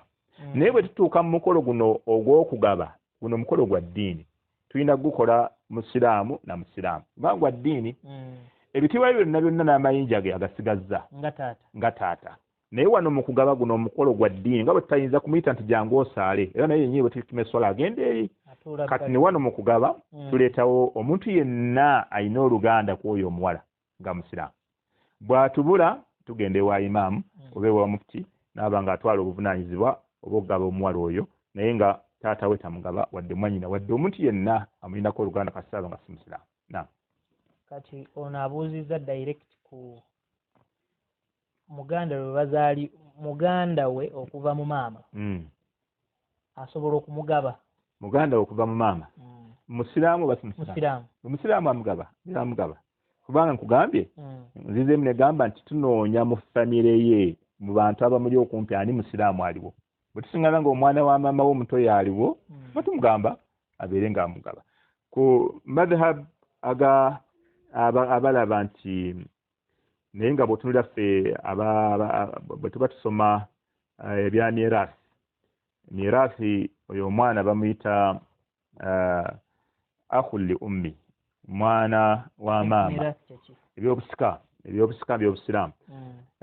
Akhuli ummi, omwana wa maama wange afuna omugabo Allah tabaraka wa taala gwe yamuwa mu maali yange. Kati bw'abanga afuna omugabo ne mukungaba angaba, nga tukibalidde ku mbala y'obusiraamu so nga waliwo bafukaha bagamba nti la omuntu yenna ayina ng'ekibagatta wakati wo naye waliwo mukyala ekyokulabirako nze olwali bwe mbeera nina mwannyinaze omwana gwazaala tansikira lwaki kubanga ali wakati wange naye mukyala mwannyinaze yaliwo kati waliwo bafukaha balaba nti kati oyo omwana aliwo wakati we naye maama omuntu yenna akutuusa ku muntu nga wakati waliwo mukyala baga atakusikira ne mu kugaba bamugjamu naga nti nedda tamugaba olwagende wa imaama n'olwekyo kati ffe tukibalira ku sayidi ya kusika ntugamba nga bwaweebwa omugabo Allah gwe yamuwa ogw'okusika wakadhalika ne mu kugaba tugamba jje abeere ng'amugaba kubanga ye ali kumpi okusinga imaama kubanga ye waba tamugabe tugenda mutwala wa imaama naye bwe tutunuulira mu butuufu wano ono omwana wa maama we ali kumpi nnyo akalandira weekali. Barakallahu fiik. Bajja mpola moha gano ge mannya agali ku Facebook ag'omuntu ono abuuza agamba salaamu alaikum wa rahmatullahi wa barakatuh. Wa alaikum salaam wa rahmatullahi wa barakatuh. Nasalira omwana wange omulenzi akiika naye maama we si musiraamu. Obusiraamu bukyogerako butya? Yasalira omwana we omulenzi akiika ate maama we si musiraamu. Maama w'omwana oba mukyala ate tikirina buzibu bwonna gw'omusalidde mwana wo ate maama omwagaza ati akiika gye wasaze si ya maama azaala omwana akiika ya mwana wo n'olwekyo tewaliwo kantu konna tewali awona. Ono abuuza bamuyita Nambalirwa Mona Amina. Is it okay if I recite the last 2 ayahs of Surah Baqarah at the last sujud as one of my dua? Lwaki asoma Qur'an? Twaganibwa okusoma Qur'an nga tuvunnamye. Kubanga kati ye waba avunnamye oluvunnama olusembayo. Ye ayagala kusomerawo zino laka bbiri ayati zino ezisembayo mu Surah Baqarah kubanga aziwuliramu okusaba. Kubanga yaziwuliramu okusaba. Ekintu kyonna ekirina shubha nga tekiri kiriya. Kubanga twaganibwa okusomera Qur'an nga tuvunnamye. Kati ezo ayati zijjeewo zisomera awalala. Somerawo endala. Somerawo edduwa endala ezimanyikiddwa naye okusomerawo zino wadde oziwuliramu okusaba zisomera awalala. Lwaki ozisomera awalala? Kubanga waliwo awalungi awayogerwa nga tunnaba kwebaka. Nabbi sallallahu alayhi wa sallam tuzisomera awo nga tunnaba kwebaka. Ziteeke mu kifo Nabbi sallallahu alayhi wa sallam we yaziragira ozisome. Zirina obukulu bwazo n'obulungi bwazo buyitirivu. Lwaki oziteeka mu kifo Nabbi sallallahu alayhi wa sallam we yagaanira okusaba okusabirawo edduwa. Newankubadde mbamanyi ojja kufunayo ajaza agamba nti dduwa bingi nti dduwa naye agikozese wali kigaana naye ze ngamba ekigaana wujudu shubha waliwo shubha tekiri kiriya. Seeka nsaba twongere okutanya akantu kano. Ogambye tekikkirizibwa kusoma Qur'an nga tuvunnamye ng'ovunnamye okutaka bw'oti. Naam. Nabbi sallallahu alayhi wa sallam yatugamba nti wa amma fi rruku' fa'azzamu fihi rabbakum. Bwe mbeera mukutamye ku maviivi fa'azzimu fihi rabbakum. Musingirize mutenderezeewo Allah. Fa'azzimu fihi rabbakum. Musingire subhanallah subhana rabbil azim subuh quddus bwe tubeera ku maviivi. Wa amma fi sujud bwe mba muvunnamye faksiru aw fajtahidu biddu'a aw min ad-du'a fajtahidu biddu'a. Bwe mbeera muvunnamye ate wo munyiikire ennyo mu kusaba kubanga Allah subhanahu wa ta'ala abeera kumpi nnyo n'omuntu avunnamye ng'amusaba. Era ezo ezimu ku nsonga ze tujja okwogera zituleseeyo muzimu ku nsonga ezaanukusa edduwa okubanga osaba ng'ovunnamye wansi simu kubyaanukusa edduwa naye ddi wahatta n'abamanyi abamu waliwo abakigaana omuntu okuva buvi mu bbanga ekyo kyokugamba nti saba Allah ng'ovunnamye ng'obadde osaala si kuva buvi mu bbanga n'ogamba nti akanvunnamye nsabe babamanyi abasinga bakigaana okuva buvi mu bbanga n'ovunnama wansi n'osaba tekiriiyo. N'olwekyo okusoma Qur'an nga tuvunnamye wansi Allah subhanahu Nabbi sallallahu alayhi wa sallam yakitugaana era abamanyi ne bagamba illa ensonga erimu lwaki kitugaanibwa. Okuvunnama wano kifo kya kwetoowaza na kukkakkanya na kulaga kino kintu nti ekyenkyo kya wansi naawe oli wa wansi wega kyekifo mawdhi dhulli ekifo ekikulaga nti oli mukkakkamu ekisembayo oli wa wansi nnyo n'ekyenkyo kitadde mu ttaka. Ate baga nti Qur'an esitulwa busitulwa yo Qur'an ya bbeeyi yakuva biwingibwa tugisoma tuyimiridde tugisoma tutudde tugisoma nga tuvunnamye wansi ekyo omubaka sallallahu alayhi wa sallam akitugaana tusoma Qur'ani nga tuvunamye ekyo olaba olw'okuba nti waliwo nahayi eyo okugaana okwo ensonga lwaki ne ayati ezisinga ezirimu osoma Qur'ani nga ziringa osaba Allah abamanyi bazigaana abasinga baga nti olw'okuba waliwo shubuha okuba nti wagaanibwa okusabirwamu awo okusomerwawo Qur'ani saba zisome ng'oyimiridde lwaki tosabirawo edduwa endala Allahu akbar edduwa nyingi sheekhe ezijja mu Qur'ani abantu nga bazikozesa nnyo ebiseera ebisinga naye kyemmanyi nti abasinga obungi bali tebakiteekako sira olw'okuba nti eno eba Qur'ani bw'avunnama akole ki asabe la bw'oba ovunnamye wansi tosoma Qur'ani ayati za Qur'ani ezirimu okusaba Allah tabaraka wa taala sirabaho illa nze mugamba ekintu kiri kiriya nga nabbi sallallahu alayhi wasallam mu hadisi endala bwe yayogera nti Allah tabaraka wa taala ayina ebintu byateekako ensalosalo n'agamba nti wano we yateeka olusalosalo teweekulubeesezaawo no ku lusalosalo ojja kugwa mu haramu kati we bagamba nti tosoma Qur'ani ng'ovunnamye newankubadde ojja kufunayo omumanyi agambe nti ayate zirimu edduwa no problem zisome akwekulubeeseza ku kintu ekiri haramu ali akutadde mu ekintu ekibuzaabuza kati omuntu amaking yowa ekyo kuba nti erikiriya yaga nti tosoma Qur'ani ng'ovunnamye oba ayati zirimu dduwa oba zirimu zeefaanaanyiza edduwa zisabe ng'oyimiridde kuba tewali agganyi ng'ozisaba ng'oyimiridde ate tewaliwo khususiya kintu kyankizo nnyo kikuleetera kugamba nti nina zisomera wano nondeezi ne zisembayo 2 mu Suratu Baqara nzisomere wano tewali kyankizo kiriwo nti ogenda kufunayo kino ekyenkizo kati zisabire mu kifo ekitaliimu shubha ekitaliimu kibuzaabuza Sheikh barakallahu fik abatuuliza tukakasa bulungi nti ensonga etegerekese bulungi omubuuza addirira asembayo Saidat Nabukenya abuuza Sheikh okusiiga amazzi ku socks kitwala nnaku mmeka nga nzambala kiro naam okusiiga ekisooka mas'ala تتفرع هذه المسألة عن المسح على الحفين المسألة هو أصل يابو كسيغا كونغاتو kati amamanyi ne bajja nga bayita obuwakatirwa ne batuuka ne ku stocks okusiiga ku ngatto mbaka sallallahu alayhi wasallama waqata rasulullah sallallahu alayhi wasallama المسح على الحفين ب3 أيام على المسافر ولياليهن وأما بالنسبة المقيم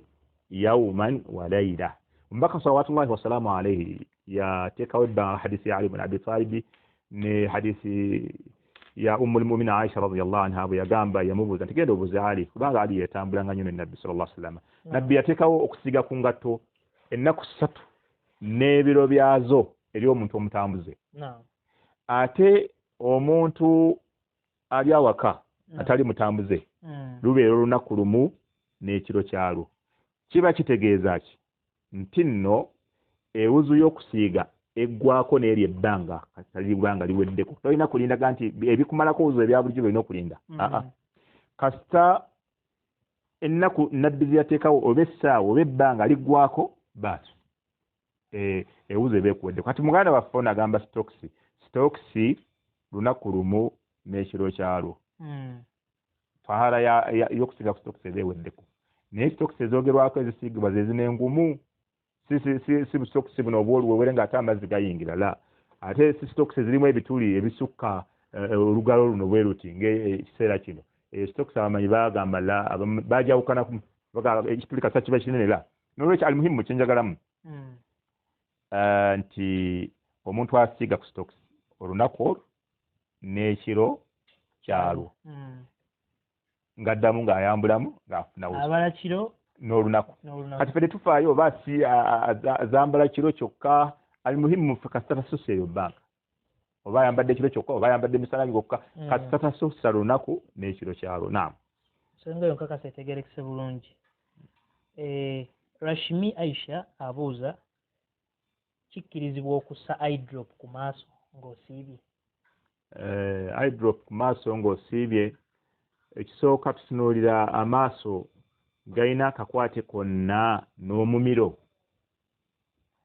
bwe gaba galina akakwate konna n'omumiro oli kasita tugamba nti omuntu bw'oteka wano eardrop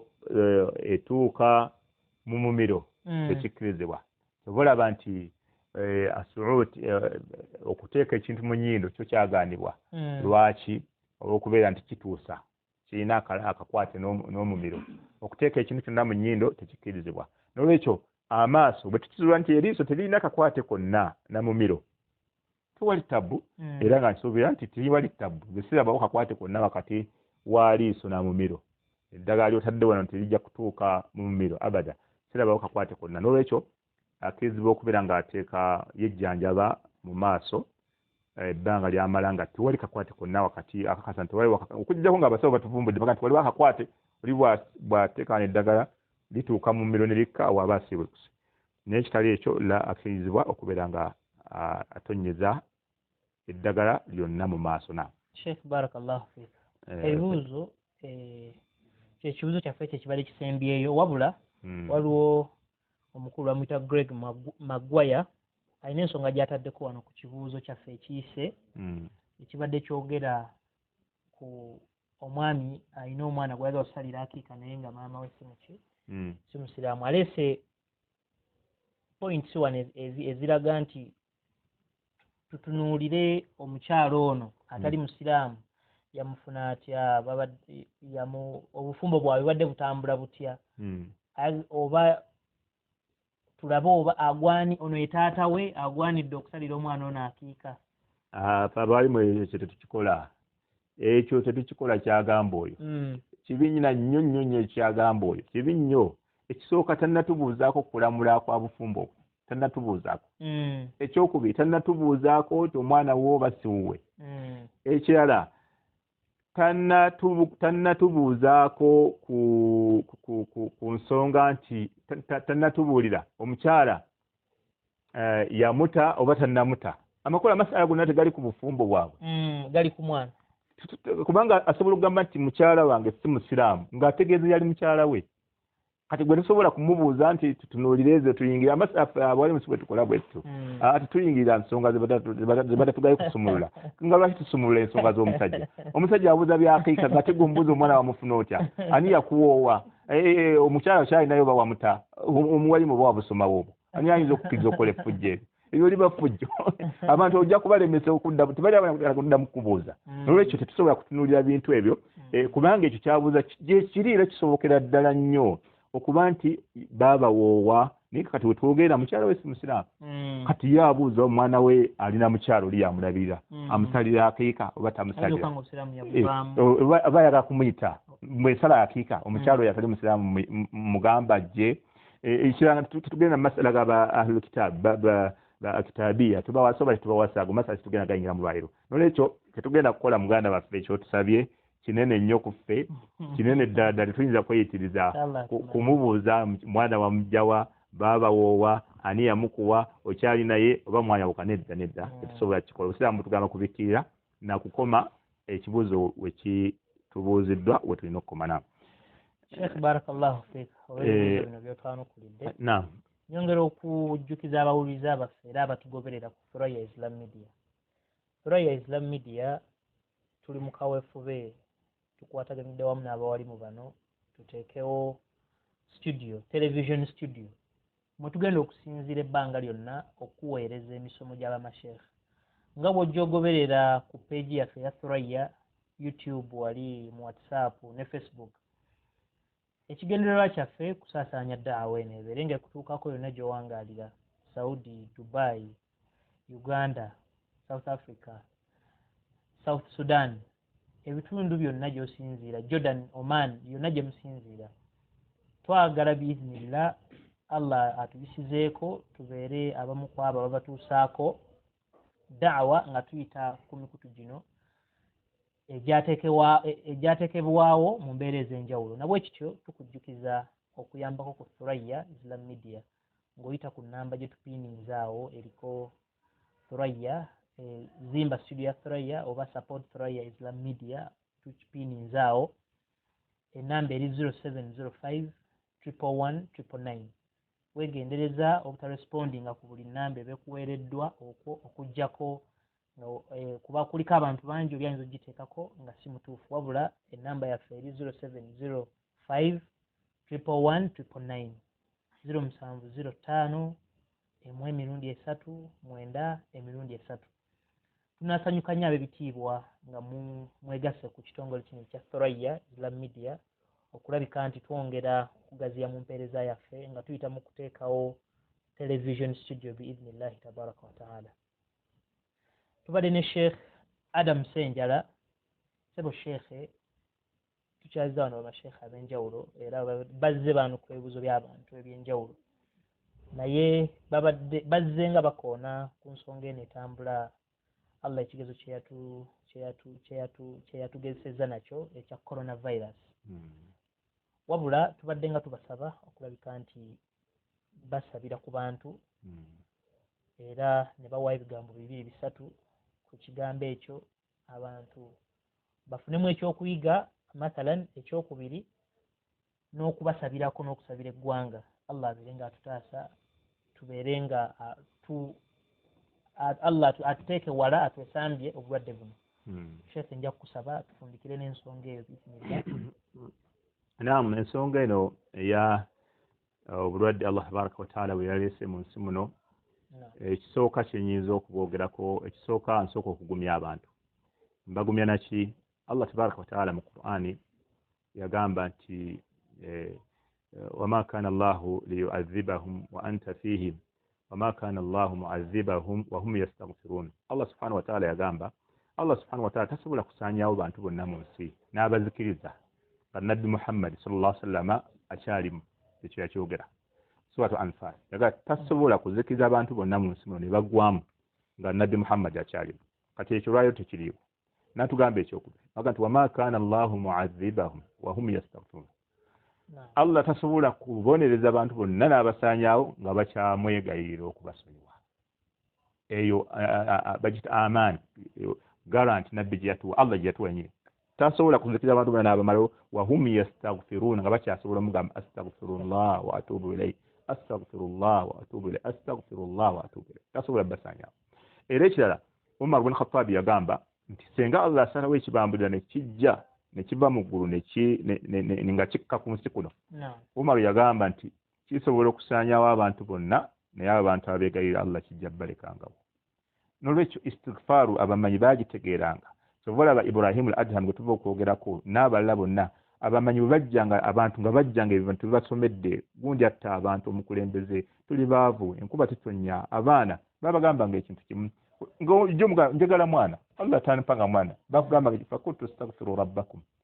innahu kana ghaffara. Saba Allah abasonyiwe musayi Allah abasonyiwe musayi Allah Nuhu alayhi salatu wassalam abantu bamujjira Nuhu bitu bisusse yabaga fakultu astaghfiru rabbakum musayi Allah abasonyiwe innahu kana ghaffara mazima musonyi nnyo يرسل السماء عليكم مدرارا ويمددكم بأموال وبنين ويجعل لكم جنات ويجعل لكم أنهارا ما لكم لا ترجون لله وقارا واشتم لنفسه بما الله ممكهيلي بلدو النبي الزبو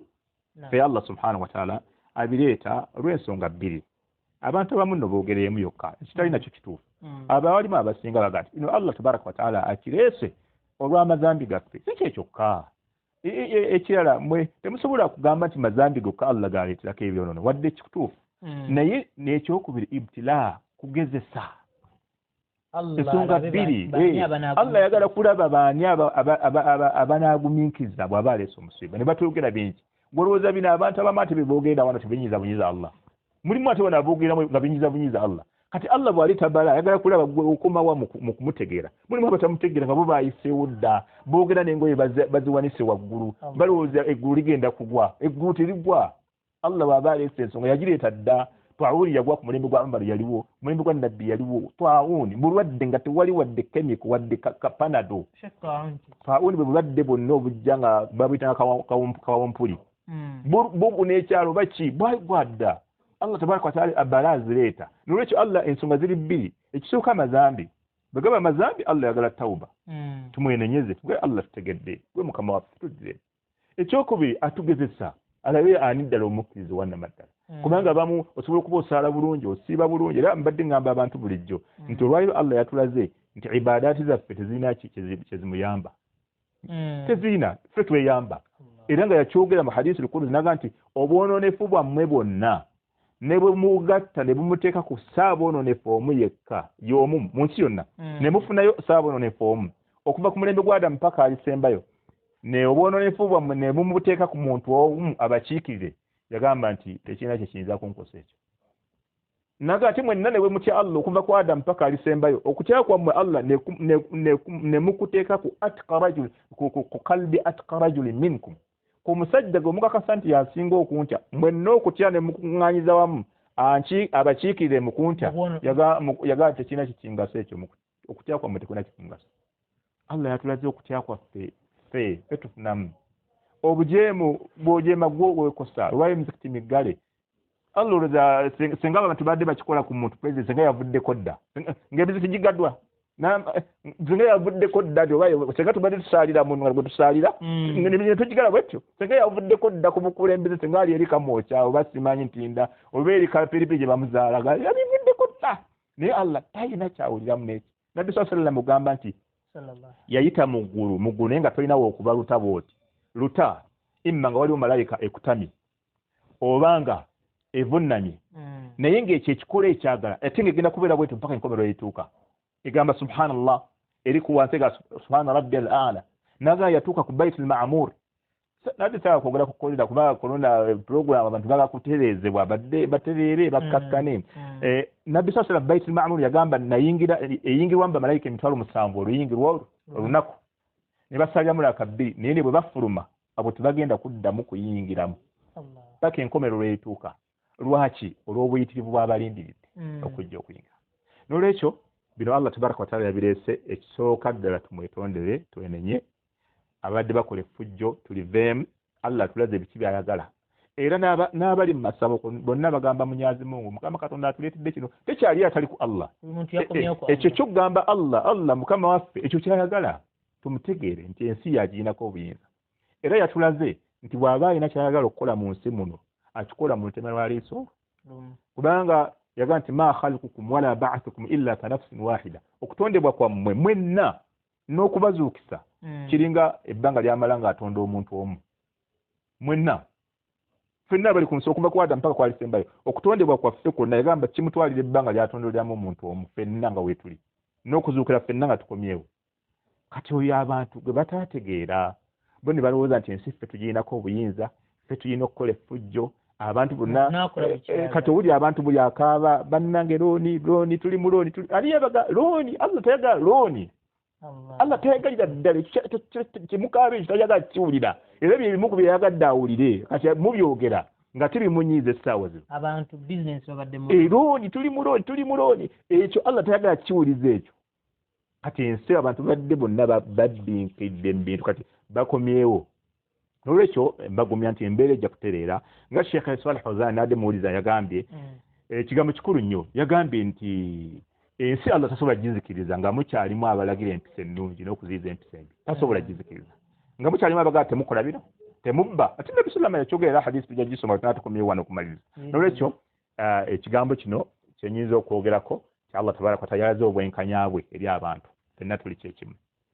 olwaleero bw'obadde olinnya ennyonyi n'ogenda n'ozaalira eyitale tokyasobola kulinnya kiruddu tukwagala kiruddu mu layini nga banno Allah yalaze nti ensi abantu bonna kyekimu ffenna kyekimu akulembera tosobola Allah ffenna twagala kiruddu yalaze obwenkanya bwe abantu ffenna kyekimu genda ekiruddu naawe okaabeko olabe abantu bebadde bakaaba kati ne bwebayita visa eyenkana wamba ogenda kujjanjabibwa Canada teri Canada Allah yaganyi Canada wano genda wali emulago genda emulago akwagala owute ekigaji so Allah yalaze obwenkanya abantu Allah tabaraka wa taala mu Qur'an alina ayati zabadde ayogera nga abantu bazitegeera ezimu kuzo Allah tabaraka wa taala nti ya ayuha nnas bantu mmwe antumul fuqaraa'u ila Allah muli baavu nnyo eri Allah wallahu huwal ghaniyyul hamid Allah ye mugagga yekka olwali twategedde kimaliza nakyo mu suratul mulku yagamba Allah subhanahu wa taala qul ara'aytum mulaba mutya Allah subhanahu wa taala senga aba akutta amazzi agali mu nsi gonna gate gagenda kuddamu kujja faman ya'tikum bima'in ma'in ani ayinza obaleetera amazzi kati ekyo aya bw'okyogera olwayo abantu bakitegeera aya surat mulk njagala omuntu kansomere aya yennyini omuntu agenda addeyo agitunuulire kubanga kati olwayo ebintu ebimu bw'obadde obibuuza kankebeene yange wano bw'obadde obisomera abantu ng'abantu tebabiwulira nga tebabitegeera naye kati babitegedde aya mu surat mulk gye njagala neesembayo Allah subhanahu wa ta'ala kul ara'aytum mulaba mutya mumbuulire in asbaha ma'ukum ghawra singa bukeera ku makya nga amazzi gonna agali mu nsi nga kalizza ne gaggwamu faman ya'tiikum bima'in ma'in ani ayinza obbaleetera amazzi agakulukuta kati bw'okibuuza omuntu yenna ne bw'abeera ali mu ssabu agati munyazi mungu yagaleeta kati bakitegedde bonna kubanga asobola okukwata mu bwati katono n'agasiba gonna kubaga gonna yagalinako obuyinza ensi olwayo nuclear waali ebyuma eby'amaanyi abakulembeze abalina abajaasi be batendekera batiisatiisanga nti abakuuma bwe babatendekera Russia abapulezidenti abalina abajaasi abatendekerwa Russia kati mu kubakuuma bagamba mumbeereko distance manyi mukuuma nze naye mubeereko distance takyayagala bamusemberere naye nga baliwo okukuuma ye kubanga ejje kati Allah lyalese teryetaaga abo talina kyabaagaza ebyokulwanyisa byonna mubeerawo nga bulijjo tugamba abantu nti kiyama abantu banyatambuza bigere nga balowooza byakusaaga bigere emmotoka nga wegirinyawa teri mmotoka tewali nnyonyi byonna Allah jabisirisa olwayo nnyonyi balangiremu kwema netogenda kudda kusituka byonna Allah kiragiro kye bulijjo bagamba nti innama amruhu idha arada shay'an an yaqula lahu kun fayakunu Allah bulijjaga nti nze bwe mba ndagidde ngamba bwayo beera ne kiba bonna balowooza byakusaaga babadde balowooza nti magezi gaffe tekinologi yagenze walawa Allah tekinologi yenna musirisa olunaku naaba nga takola olwaliro ayina nuclear ow'amaanyi takyatubuulira ezitawa zino bagamba duwa nuclear nedda toyogera nuclear duwa nuclear yenna yasirise Allah yenna yamusirisizza ekyewuunyisa guidelines omubaka ze yalekawo zokka ze tuliko obulwadde bwe bujja mukole kino guidelines zokka ze tuliko essaawa zino ekikulaga nti sharia yegenda ofuga ensi paka Allah lwalisalawo nti enkomeretu nuclear tasobola owulira essaawa lino agezesa ebyuma mbu agenze ku nnyanja agezese nuclear amugezesizaawo atyayo nolwekyo katumalize kino olaba n'abyebufuzi baga nti waaye tulina enjawukana zaffe ebyobufuzi naye tusooke tuguseeno ensonga ya Allah si ya malala si ya ffujjo nolwekyo abantu tulina okutegeera ebintu bibiri Allah tabaraka wataala aleeta okutugezesa alabe tubadde tuyimiridde tutya tubula mu hadisi eri ya Taawuni ya Aisha yagamba nti Taawuni bwamuleeta oba kawumpuli oba obulwadde bwonna mu bimu ku bye yayogera yagamba ayagala alabe ani anaasigala mu nsi nga mukkiriza nga mugumiikiriza nga alina imaani nga akkiriza Allah nti yaleese kino abantu bawedde mudda naye bagamba akawuka kakolebwa bukolebwa ne bwe kaba kakoleddwa kiragiro kya Mungu yakakoze Mungu yamuwadde amagezi yamulagidde nolwekyo ebintu bibiri ekisooka abantu bateeke mu nkola guidelines zonna ezibaweebwa eziyinza okutuyambako kubanga Nabbi sallallahu alayhi wa sallam yatuga nti firru min almajzumi kafiraraka min al-asad au duka omuntu alina obulwadde obukwata nga bw'odduka empologoma laba guideline ya mbaka sallallahu alayhi wasallam firru min al-majzum kafiraraka min al-asad duka omuntu alina obulwadde obukwata obukosa nga bw'odduka ki empologoma eyo guideline ya mbaka sallallahu alayhi wasallam mbaka sallallahu alayhi wasallam waliwo abasajja bava mu Bani Thaqafa ne bajja okuwera nga bw'ojja wa nabbi owera bwoti oba bwoti ne mugiramu omusajja nga mulwadde wa Taawuni Nabbi sallallahu alayhi wasallam fa arsala ilayhi Nabbi sallallahu alayhi wasallam n'amugamba nti bwe tojja kad bayanaka tumaze okukuwerera Nabbi n'agaana omukwata mu ngalo Nabbi guideline ya mbaka sallallahu alayhi wasallam abali mu nsi bwe gwamu Taawuni abalimu temufuluma ate ataliimu togendamu sharia abantu bagi-implementinga kati indirectly oba indirect mugamba sharia bagitadde mu nkola n'aba amaaso yewuzu mu nnyindo yewuzu ya bulijjo tetubaye tugamba abantu nolwekyo Allah ne fujja abantu bebadde bakoze ensi yonna okulowooza nti betting alina okutambuza ensi okulowooza nti riba alina okutambuza ensi okulowooza nti abantu bonna balina kubeera mu ndongo abantu bonna balina kubeera mu mipiira Allah yagambye erega please Allah yagambye please ebyo nedda ensi bwetyo si bwalina okutambula kati tuzzeeyo ku bigere tuzzeeyo ku bubalaasi waffe obwedda abantu bali ku mbalaasi buli muntu omutya nze bwe nkutunula amawejji gano nkutya kweraliikirira era obwedda bampita okujja okusomesa n'abeera naani mu studio nga neeraliikirira okukamala abantu Allah twagala mu mayumba olaba okutuba gye nasembayo kusoma no ku Siddiq nabalaga obulungi bw'ekyengera ky'ennyumba era Allah watukomyawo ku mimbali gye ngenda okutandika nayo nga kati buli muntu yategedde obukulu bw'ennyumba Nabbi sallallahu alayhi wa sallam yagamba nti ebizibu bibeerawo mubeere waka kyakyogera wano mu kutuba mubeere waka n'olwekyo abantu balina kusiramuka we tugenda okuwonera maliza nga nsaba Allah tabaraka wa taala atugirewo embeera eno ey'akazigizi gye yaleese ye yennyini Allah tabaraka wa taala yeyagireese ate yekka yalina obuyinza okugijjawo Allah tabaraka wa taala nkukakasa abaddu ffenna nga bwe tuli mu nsi muno tuli baavu gwe wekka gwe mugagga Allah tabaraka wa taala abaddu abali mu dduniya muno babadde bakola malala naye teri asobola bonna banafu Allah tabaraka wa taala gwe wekka gw'otukuuma teri muddu akuuma teri akuuma munne mundu Allah tezitukuumangako Allah tabaraka wa taala abajjanjabi bonna tebajjanjaba gwe Allah tabaraka wa taala gw'obayamba ne batujjanjaba Allah tabaraka wa taala teri musawo olwalira awonya muntu Allah ffenna tukakasizza gw'owonya nsaba Allah tabaraka wa taala ow'ekitiibwa olw'okusaasira kwo tosobola kusuulirira baddu bo Allah tabaraka wa taala abaddu bonna balaajanye gy'oli ffenna tuwanise emikono gyaffe Allah gy'oli Allah subhanahu wa taala tukusaba otuggirewo endwadde eno gye waleese ayi Allah subhanahu wa taala tukusaba otuddize obulamu obulungi ayi Allah tabaraka wa taala abaddu beetaavu okubeera nga bakusinza mu bifo bye wateekawo okusinzizaamu Allah tabaraka wa taala tuteerewo embeera etuzaamu mu bifo mwe tulina okutusinziza Allah tabaraka wa taala abantu beetaavu baakulya na kunywa na kulabirira abantu baabwe Allah tabaraka wa taala tunula mu nsonga zaabwe Allah tabaraka wa taala nkusaba obeere nga otuddiza ekitiibwa kyaffe ekyokukusinza n'okutambula nga tuli bantu teri atya munne ayi Allah subhanahu wa taala nsaba Allah subhanahu wa taala boogerezeza n'ekigezo kino obeere nga obayisaawo obeere nga basigazza obukkiriza n'obusiraamu